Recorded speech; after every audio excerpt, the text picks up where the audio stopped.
नमस्कार, मैं विकास खजूरिया जेके mirror news में आप सभी का स्वागत करता हूं। जनता के काफ़ी मुद्दे हैं आज के टाइम पे, जैसे बेरोज़गारी है, बढ़ते हुए बिजली के बिल हैं, या सरोवर टोल प्लाज़ा है। ऐसे बहुत सारे मुद्दे और भी हैं और लाजमी है कि उन सब जो सभी मुद्दे हैं उनका जवाब तलब किया जाए भाजपा के नेताओं से।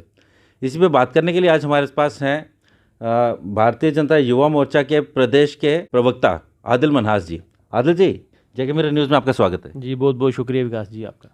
आदित्य जी, आज बहुत सारे मुद्दे हैं जो जनता के बीच में इस टाइम गरमाए हुए हैं, जैसे नशा है या बेरोजगारी है। क्या कहेंगे आप, क्या उसकी वजह क्या है और कैसे उसे हल किया जा सकता है? देखें, बीजेपी हमेशा से नशे के लिए नशा मुक्ति के अभियान जो है वो चलाती है। ये युवा मोर्चा ने बड़ा बढ़ चढ़ के इसमें काम किया है। और जहाँ तक बात है नशे को जड़ से ख़त्म करने की, उसमें अभी थोड़ा वक्त लगेगा, बट आने वाले दिनों में हमें जम्मू कश्मीर जो है एक नशा मुक्त जम्मू कश्मीर देखने को मिलेगा बहुत जल्दी। देखिए, ऐसा नहीं है कि प्रशासन इसमें सख्त नहीं है, प्रशासन अपना काम कर रही है, लेकिन आम जनता की भी इसमें कहीं ना कहीं मुझे लगता है बराबर की जिम्मेदारी है। वो भी जो हमारी जनता है और हमारा युवा वर्ग है उसे नशे से बचा के रखे। क्या कहेंगे उसके बारे में, कैसे? नहीं, बिल्कुल आप ठीक कह रहे हैं विकास जी। इसमें आम पब्लिक जो हमारी है, आम लोग जो हमारे हैं, उनकी रिस्पॉन्सिबिलिटी बनती है, जिम्मेवारी बनती है। और मैं ये कहूँगा कि भारतीय जनता पार्टी अपने जो हमारा जन अभियान, जो कार्यक्रम जो हमारे चल रहे हैं, उन सारे कार्यक्रमों में भी हम हमेशा से यही बोलते आए हैं कि जम्मू कश्मीर को, पूरे हिंदुस्तान को, पूरे भारत को हम नशे से मुक्त कर पाएँ। यही हमारी कोशिश है और इसी कोशिश में हम लगातार प्रयास करेंगे। इसके साथ साथ एक मुझे भी, आपको भी और पूरे सनातन धर्म को मुबारकबाद भी है। 22 जनवरी को अयोध्या में श्री राम मंदिर जो है उसका निर्माण कार्य खत्म हो रहा है और उसके कपाट जो है खोल दिए जाएंगे। उसके लिए बहुत बहुत मुबारकबाद आपको। जी, आपको मुबारक है और सारे हमारे पूरे भारतवर्ष को मुबारक है कि एक सपना जो है, जो हम सब ने देखा था मिलके, कि राम मंदिर बनेगा, और आज भव्य राम मंदिर जो है वो बन के उभर के सामने आ रहा है। और 22 जनवरी को जो निर्माण कार्य पूर्ण होने जा रहा है, और जिसका हमारा 22 जनवरी को जो कार्यक्रम रखा गया है, उसमें पूरे हिंदुस्तान से, पूरे भारत से हमारे जितने लोग, हमारे मेन जितने उसमें लोग हैं, जैसे हमारे ब्यूरोक्रेट्स हैं, हमारे उसमें एक्टर्स हैं, हमारे उसमें पॉलिटिशियंस हैं, हमारे उसमें साधु समाज के लोग हैं, मुस्लिम समाज के लोग हैं, इन सभी को उसमें न्योता है प्रधानमंत्री जी की तरफ से, होम मिनिस्ट्री की तरफ से। तो मैं ये कहना चाहूँगा कि सभी को बहुत बहुत दिल की गहराइयों से मुबारक है इसकी।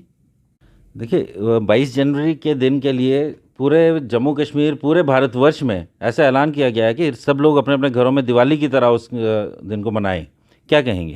देखिए, 22 जनवरी हमारे लिए कोई दिवाली से कम नहीं है, इसलिए हमें इसको सही मायनों में दिवाली की तरह ही मनाना चाहिए। ये हमारे लिए एक बहुत बड़ी दिवाली है जो कि आज़ादी के बाद हमें मिली है, हमारी भारतीय जनता पार्टी की तरफ से, हमारी मौजूदा सरकार की तरफ से। इसके साथ साथ एक बात और भी है, केंद्र से जो चलती योजनाएं हैं, मुझे कहीं ना कहीं ये लगता है कि योजनाएं तो वहाँ से चलती हैं, लेकिन उनको यहाँ पे लागू करना जो है, ये कहीं ना कहीं यहाँ के जो लोकल लीडर्स हैं उनका काम है, उनकी जिम्मेदारी है कि जनता तक पहुँचाएं। कहीं ना कहीं ऐसी कुछ चूक रह जाती है, वो सारी जो योजनाएं हैं जनता तक नहीं पहुँच पाती हैं। कुछ उसके लिए कहेंगे आप? देखें, जैसा कि आप जानते हैं और हमारा पूरा जम्मू कश्मीर का अवाम आज इस बात को मानता है कि हमारे एलजी साहब यहाँ पे दिन रात काम कर रहे हैं, 24/7 उनकी वर्किंग जो है वो चल रही है। और एडमिनिस्ट्रेशन की जहाँ तक बात है, हमारे आर स्वैन साहब जो कि अभी हाल ही में डीजी बने हैं, उन्होंने भी यही पहले दिन से उन्होंने भी यही अभियान लिया हुआ है कि भाई मुझे काम जो करना है वो जम्मू कश्मीर को नशा मुक्ति से बाहर लाने के लिए, टेररिज्म को ख़त्म करने के लिए मुझे काम करना है। और जम्मू की प्रॉस्पेरिटी में किसी तरह का कंप्रोमाइज़ हमारी मौजूदा जो एलजी साहब की एडमिनिस्ट्रेशन है वो यहाँ करने वाली नहीं है और ना ही करेगी यहाँ। टेररिज्म की आपने बात की, आए दिन आज भी यहाँ टेररिस्ट अटैक होते हैं। अभी फिलहाल में आपने देखा पुंछ में, रजौरी में ऐसे अटैक्स होते रहते हैं। तो उसके लिए क्या क्या होना चाहिए आगे, कैसे मतलब इन टेररिस्ट पे क्या नकेल कसी जानी चाहिए, कैसा होना चाहिए? देखिए, होम मिनिस्ट्री की तरफ से भी इसमें कड़ा एक्शन लिया जा रहा है और हमारे डिफेंस मिनिस्ट्री की तरफ से भी इसमें हाल ही में अभी राजनाथ सिंह साहब ने यहाँ पे दौरा किया और उन्होंने भी ये विश्वास दिलाया है कि हम इसमें उन लोगों को बिल्कुल बख्शने वाले नहीं हैं जो लोग इसमें मुलब्बिस हैं, जिन लोगों ने साइड बाय साइड शाना पशाना इनका साथ दिया है टेररिज्म को बढ़ाने का। उन लोगों के ऊपर भी कड़ी से कड़ी कार्रवाई होगी। वो लोग बिहाइंड द बार्स जाएंगे और उनका, जहाँ तक बात है उन लोगों का आम पब्लिक में घूमने फिरने की या आम पब्लिक में किसी तरह का और प्रचार करने की इस तरीके का, तो वो उस पर हम बहुत जल्दी विराम लगाएंगे। और हमारी जो एडमिनिस्ट्रेशन है, हमारी जो पुलिस फोर्स है, इसमें दिन रात काम कर रही है। आदिल जी, आने वाले समय में युवा के लिए आप लोग क्या कार्य करने वाले हैं? देखें, युवा के लिए विशेष तौर पे जो हम लोग कार्य करने जा रहे हैं उसमें यही हमारा मेन मोटिव रहेगा कि हम लोग हमारे जम्मू कश्मीर को हमारे जम्मू कश्मीर के युवाओं के लिए जितना हो सके इनको बेरोज़गारी से दूर किया जाए, रोज़गार इनको दिया जाए।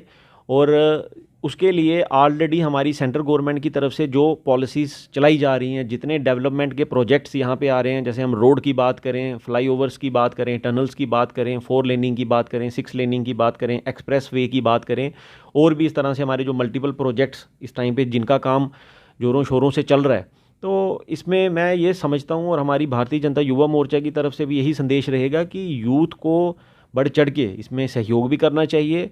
और यूथ के लिए ये हमारा जो जम्मू कश्मीर है, आने वाले टाइम में अनएम्प्लॉयड यूथ यहाँ पे एम्प्लॉयड होगा, उनके पास नौकरी होगी, उनके पास अपना एक सिस्टम होगा। और इसके लिए भारतीय जनता युवा मोर्चा का साथ दें, बढ़ चढ़ के हमारा साथ दें और हमारा सहयोग करें, और हम उनके साथ हैं। शुक्रिया आदिल जी। तो ये थे हमारे साथ भारतीय जनता युवा मोर्चा के युवा नेता आदिल मनहास जी। अगले अपडेट्स के लिए देखते रहें जेके मिरर न्यूज़। नमस्कार।